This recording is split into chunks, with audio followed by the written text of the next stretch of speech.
ഈ 2024 പാർലമെന്റ് തെരഞ്ഞെടുപ്പിന് തൊട്ടു മുന്നേ ആയിട്ട് ഏറ്റവും കൂടുതൽ പ്രവർത്തകർ ഉൾപ്പെടെയുള്ളവർ, അതായത് മറ്റു പാർട്ടികളിൽ നിന്നുള്ള പ്രവർത്തകർ ഉൾപ്പെടെയുള്ളവർ, ഈ പറയുന്ന UDF നിന്നും അതുപോലെ തന്നെ LDF നിന്നുമൊക്കെ തന്നെ BJPയിലേക്ക് ഏറ്റവും കൂടുതൽ ചേർന്നിട്ടുള്ള ഒരു സ്ഥലമാണ് തൃശ്ശൂർ എന്ന് പറയുന്നത്.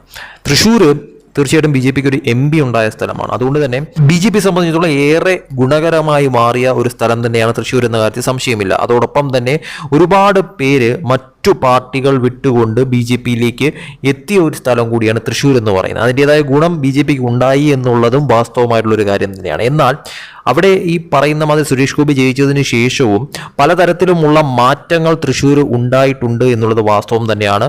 അതോടൊപ്പം തന്നെ ഇപ്പോഴും തൃശ്ശൂരിൽ പല രീതിയിൽ ഈ പറയുന്ന തരത്തിൽ മറ്റു പാർട്ടികളിലെ ബന്ധം ഉപേക്ഷിച്ചുകൊണ്ട്, അത് ഈ പറയുന്ന UDF നിന്നും അതുപോലെ തന്നെ LDF നിന്നുമൊക്കെ BJPയിലേക്ക് ചേക്കേറുന്നവരുടെ എണ്ണത്തിൽ ദിനം പ്രതി വർധനവ് തൃശ്ശൂരിൽ ഉണ്ടാകുന്നു എന്നുള്ളത് വാസ്തവമായിട്ടുള്ളൊരു കാര്യം തന്നെയാണ്. ഇപ്പോൾ പുതുതായിട്ട് വന്ന ഒരു വാർത്ത എന്ന് പറയുന്നത്, ഭാരതീയ ജനതാ പാർട്ടി BJP സ്ഥാപന ദിനത്തിൽ കൊടുങ്ങല്ലൂരിൽ LDF അതുപോലെ തന്നെ UDF വിട്ടുകൊണ്ട് കൊടുങ്ങല്ലൂർ മുനിസിപ്പാലിറ്റിയിലെ വിവിധ വാർഡുകളിൽ നിന്ന് മതന്യൂനപക്ഷത്തിൽപ്പെട്ടവരും അതോടൊപ്പം തന്നെ CPI, കോൺഗ്രസ് രാഷ്ട്രീയ പാർട്ടികളിൽ നിന്നും വന്നവരും BJPയിൽ അംഗത്വം സ്വീകരിച്ചിരിക്കുകയാണ്.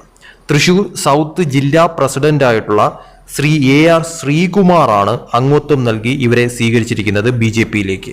ഏതായാലും വരുന്ന തദ്ദേശ തിരഞ്ഞെടുപ്പ് അതോടൊപ്പം തന്നെ നിയമസഭാ തെരഞ്ഞെടുപ്പിന് മുന്നോടിയായിട്ട് തൃശ്ശൂർ BJP ഏറെ പ്രതീക്ഷിക്കുന്ന ഒരു സ്ഥലം തന്നെയാണ് എന്ന കാര്യത്തിൽ സംശയമില്ല. BJPയുടെ നിലവിലത്തെ ഏറ്റവും വലിയൊരു A ക്ലാസ് സ്ഥലം തന്നെയാണ് തൃശ്ശൂർ എന്ന കാര്യത്തിൽ ഒരു സംശയവുമില്ല.